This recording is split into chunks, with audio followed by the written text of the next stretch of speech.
Chapter 11.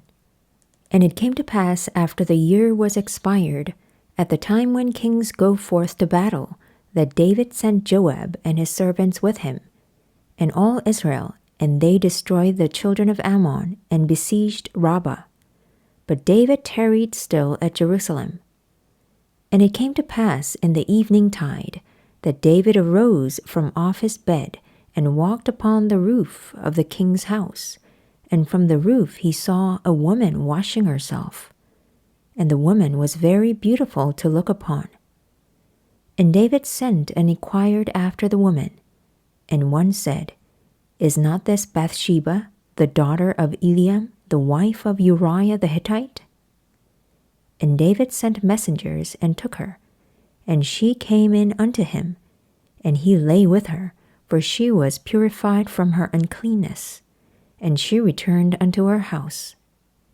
And the woman conceived, and sent and told David, and said, I am with child. And David sent to Joab, saying, Send me Uriah the Hittite. And Joab sent Uriah to David.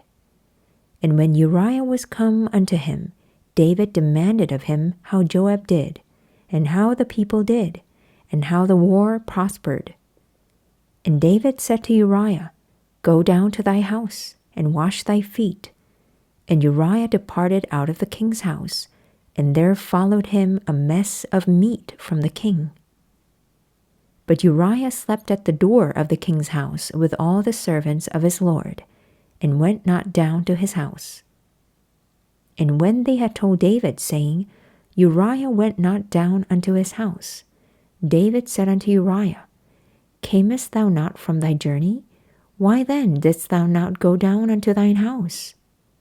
And Uriah said unto David, The ark, and Israel and Judah abide in tents, and my lord Joab, and the servants of my lord are encamped in the open fields. Shall I then go in unto mine house to eat and drink, and to lie with my wife? As thou livest, and as thy soul liveth, I will not do this thing. And David said to Uriah, Tarry here today also, and tomorrow I will let thee depart. So Uriah abode in Jerusalem that day and the morrow. And when David had called him, he did eat and drink before him, and he made him drunk. And at even he went out to lie on his bed with the servants of his lord, but went not down to his house. And it came to pass in the morning that David wrote a letter to Joab, and sent it by the hand of Uriah. And he wrote in the letter, saying, Set ye Uriah in the forefront of the hottest battle, and retire ye from him, that he may be smitten and die. And it came to pass when Joab observed the city, that he assigned Uriah unto a place where he knew that valiant men were.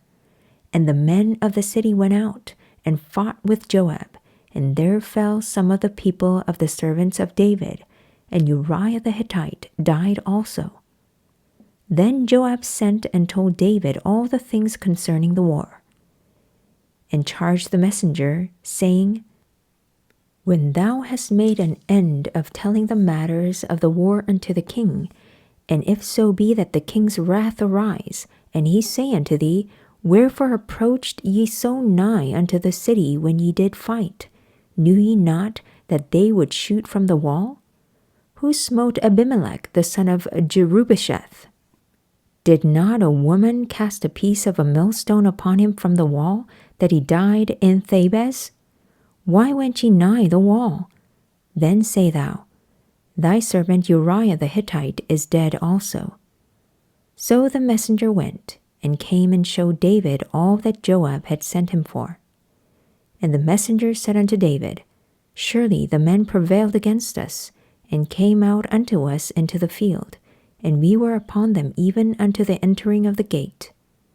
And the shooters shot from off the wall upon thy servants, and some of the king's servants be dead, and thy servant Uriah the Hittite is dead also. Then David said unto the messenger, Thus shalt thou say unto Joab, Let not this thing displease thee, for the sword devoureth one as well as another.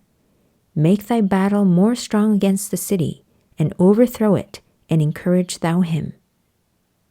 And when the wife of Uriah heard that Uriah her husband was dead, she mourned for her husband.